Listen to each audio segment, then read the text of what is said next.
नमस्कार साथियों, स्वागत है आप सभी लोगों का। देखिए टॉपिक क्या है। आर्टिकल 18 उपाधियों का अंत, एबॉलिशन ऑफ टाइटल्स, समता के अधिकार का अंतिम आर्टिकल। इसके पहले हमने क्या देखा था, एबॉलिशन ऑफ अनटचेबिलिटी, अस्पृश्यता का अंत। अब समझना यह है कि उपाधियों का अंत क्या किस तरह से है और उपाधियाँ होती क्या है।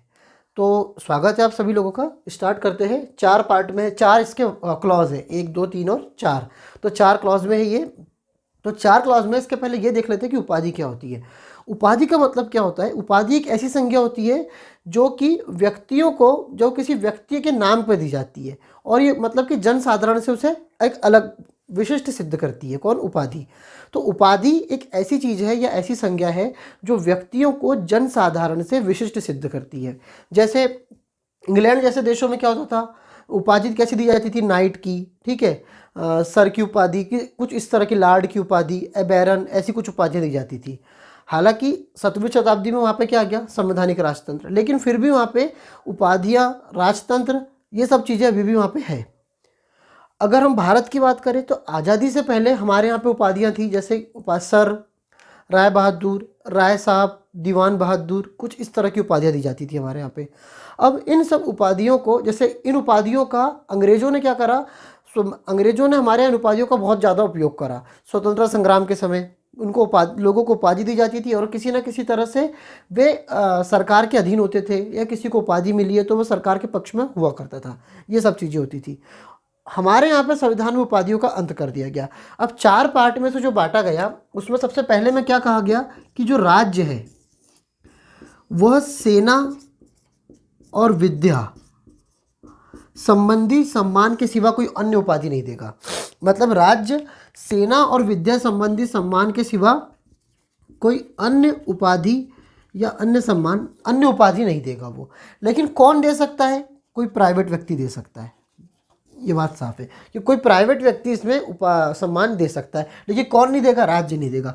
राज्य की परिभाषा हमने कहाँ में पढ़ी थी? आर्टिकल 12 में पढ़ी थी, जो हमने राज्य को परिभाषित किया था, जिसमें इसी तरह से दूसरा क्या कहता है कि राज्य, देखिए, भारत का कोई भी नागरिक विदेशी राज्य से उपाधि नहीं लेगा। भारत का कोई भी नागरिक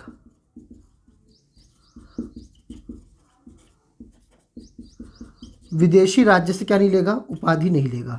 अब देखो, विदेशी राज्य से नहीं लेगा, लेकिन वहाँ पे ये जो राज्य की परिभाषा है वही विदेश में भी होगी। तो वहाँ विदेशी राज्य से नहीं लेगा, लेकिन किससे ले सकता है? वह किसी प्राइवेट इंस्टीट्यूशन से ले सकता है।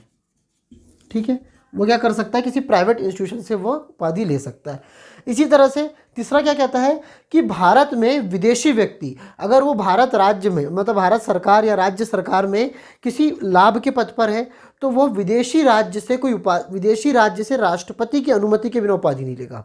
देखो, कोई विदेशी व्यक्ति भारत में किसी विश्वास या लाभ के पद पर है तो वो उपाधि तो ले सकता है, लेकिन उसे अनुमति किससे लेनी पड़ेगी? किसी विदेशी व्यक्ति को। कोई विदेशी व्यक्ति है, वह किसके पद पर है? भारत में लाभ या विश्वास के पद पर है, तो वह उपाधि तो ले सकता है, लेकिन उससे अनुमति किससे लेनी पड़ेगी? राष्ट्रपति से लेनी पड़ेगी। उपाधि ले लेगा, लेकिन उसे राष्ट्रपति से क्या लेनी होगी? इसके लिए अनुमति लेनी होगी। इसी तरह से 4 क्या कहता है, 18 का 4 ये कहता है कि नागरिक चाहे भारतीय हो या क्या हो, विदेशी हो, चाहे वह भारतीय हो या चाहे विदेशी हो, वह विदेशी राज्य से, मतलब कि भारत विदेशी राज्य से क्या नहीं लेगा? जैसे वह कोई पद नहीं ले सकता, ठीक है, कोई उपलब्धि नहीं ले सकता, या कोई सम्मान नहीं ले सकता। अगर उसे ये सब कुछ लेना है तो उससे अनुमति किससे लेनी पड़ेगी? राष्ट्रपति से अनुमति लेनी होगी। ठीक है, पद, गिफ्ट, उपलब्धि, इस तरह का कुछ लेना है तो वह किससे उससे अनुमति लेनी पड़ेगी? उसे राष्ट्रपति से इसकी अनुमति लेनी होगी। ठीक है, ये इसके 4 हो गए। अब देखिए क्या कह रहा है कि राज्य जो प्रतिबंध लगाता है, राज्य प्रतिबंध किस पर लगा रहा है? सेना और विद्या। इसके अलावा वो अन्य सम्मान, मतलब राज्य सिर्फ सेना और विद्या दे सकता है, विद्या की उपाधि दे सकता है, इसके अलावा वो अन्य उपाधि नहीं देगा। अगली चीज क्या कही गई है इसमें? अगली चीज ये कही गई है कि राज्य को उपाधियां नहीं देगा, लेकिन कोई प्राइवेट संस्थान उपाधि दे सकता है। तो कोई प्राइवेट संस्थान है तो वह उपाधि से दे सकता है किसी भी व्यक्ति को। एक चीज और क्या कही गई है कि हमने इस पे तो प्रतिबंध लगाया है, लेकिन साथ ही साथ एक बात और है कि कोई सामाजिक सम्मान है तो राज्य कोई सामाजिक सम्मान दे सकता है। मतलब सामाजिक सम्मान देने में किसी तरह की पाबंदी नहीं लगाई गई है। जैसे 1954 में हमारे यहाँ क्या स्टार्ट हुआ था, जैसे 4 तरह के पद, भारत रत्न, पद्म विभूषण, पद्म भूषण और पद्म श्री, ये 4 तरह के सम्मान शुरू किए गए थे। अब इनके खिलाफ क्या कहा गया, इसका विरोध हुआ। इसका विरोध किस आधार पे हुआ कि जैसे भारत रत्न काल में जैसे कला साहित्य के क्षेत्र में देते हैं, हालांकि अब इसका क्षेत्र विस्तार बढ़ा दिया गया है कि कोई मानव उद्यम के विकास में काम कर रहा है अच्छा, तो उसे भी दिया जाता है, जैसे ध्यानचंद, सचिन तेंदुलकर, इनको भी दिया गया। ठीक है, पद्म विभूषण, पद्म भूषण, पद्मश्री, ये तो सभी क्षेत्र में दिया जाता है। ये लोक सेवकों को भी दिया जाता है, अगर वो अपने क्षेत्र में बहुत अच्छा काम कर रहे हैं तो उसे पद्म विभूषण, पद्मश्री, सबके अलग अलग क्राइटेरिया, इसे सम्मानित किया जाता है। अब इसके खिलाफ इसका विरोध किया गया। क्या विरोध किया गया कि जब आर्टिकल 18 उपाधियों के अंत की बात करता है तो इस तरह के अवार्ड दिए जाना गलत है। तो देखो, इसमें एक चीज़ साफ कही गई है कि अगर हम किसी को भारत रत्न, पद्म विभूषण, पद्मश्री या पद्म भूषण देते हैं तो वह अपने नाम के पहले या बाद में उसका इस्तेमाल नहीं करेगा। इसमें साफ साफ ये वाली बात कही गई है कि अपने नाम के पहले भी उसका इस्तेमाल नहीं करेगा और नाम के बाद में भी उसका इस्तेमाल नहीं करेगा।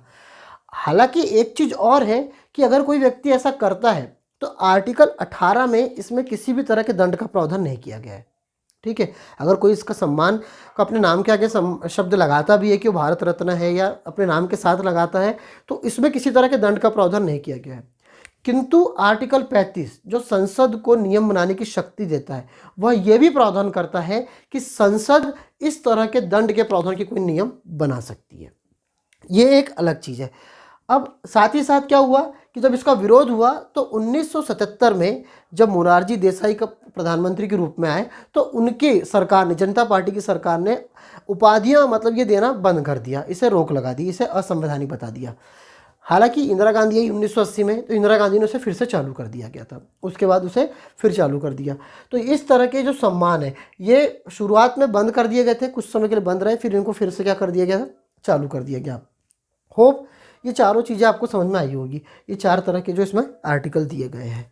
अब इसके बाद स्टार्ट करेंगे स्वतंत्रता का अधिकार। ठीक है, जो हमारा दूसरा मूल अधिकार है, उसमें पढ़ेंगे हम आर्टिकल 19 से लेकर आर्टिकल 22 तक के। Thank you.